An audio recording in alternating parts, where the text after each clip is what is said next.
né? E dentro da psicanálise, né, aí tem margem para uma discussão muito prolífica, assim, muito interessante, né? Porque para a psicanálise, né, isso que se chama o narcisismo pode estar associada a essa estrutura de personalidade que é a perversão, né? Talvez em um momento, né, posterior, eu vou estar tentando caracterizar um pouco do que seria essa estrutura da personalidade perversa, né? É que parece que às vezes eu acho que é mais característica do que é abordado, né, no cotidiano, nas mídias, né, o que é conversado, etc., né? Eu penso assim, que quando fala de mães narcisistas, pode ter, eu penso que a categoria clínica mais precisa, pelo menos do que eu noto nos vídeos, que é de forma muito interessante, o modo como vocês discutem, é que talvez o narcisismo que vocês estão abordando é um narcisismo vinculado à perversão, que é catastrófico, né? Acho que, né, igual você diz, e a maioria das pessoas, né, existem muitas pessoas que sofrem, né, e sofreram com familiares e em relações amorosas com pessoas desse perfil, mas na psicanálise, né, existiria um tipo de narcisismo puro, no sentido de que o narcisismo dentro da psicanálise pode estar mais relacionado a uma etapa de desenvolvimento que todos nós passamos, né?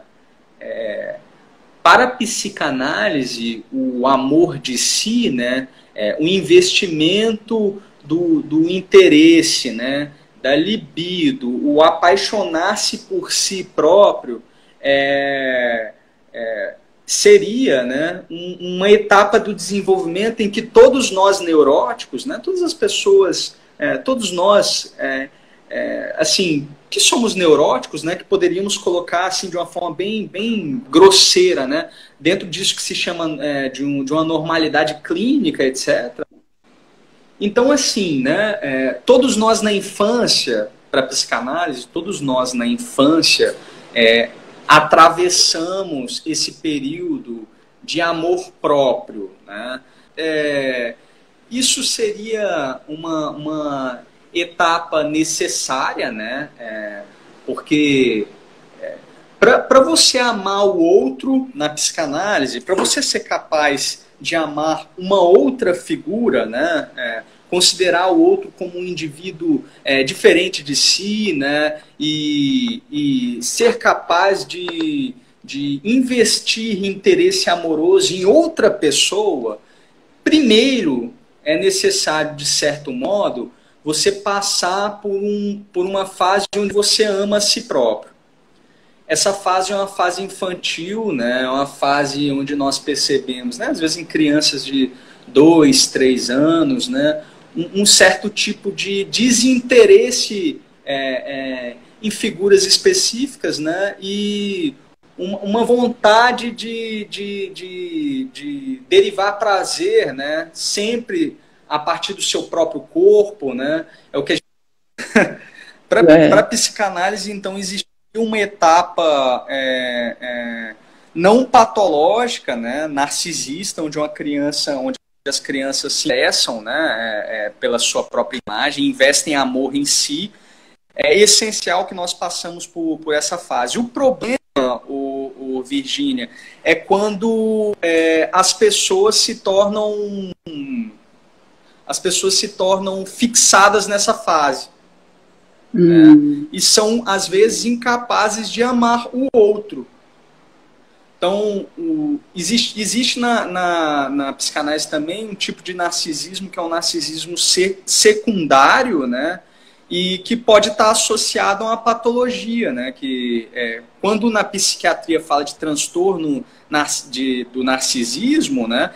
Ela se apoia na psicanálise para falar desse transtorno. Então, esse transtorno na psiquiatria estaria relacionado a pessoas que se fixaram essa fase infantil, né, de amor próprio e são incapazes, elas não são capazes, de fato, de amar o outro, tá?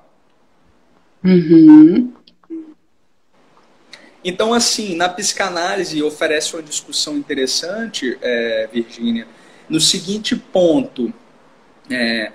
Olha só, quanto mais você investe amor, né, investe interesse no outro, em uma outra pessoa, quanto mais você ama o outro, na psicanálise a gente entende que menor é o amor que você dirige a si próprio.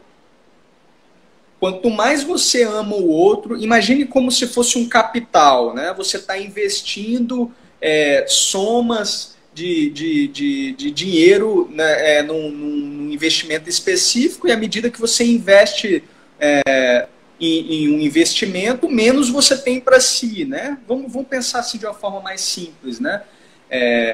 O contrário é verdadeiro. Quanto mais você investe em si, quanto mais você ama a si mesmo, menos você é capaz de amar o outro. Então, essas pessoas que né, poderíamos colocar como narcisistas, né, vamos discutir de uma forma simples, na psicanálise seriam essas pessoas que investem muito em si e são incapazes de investir no outro, tá?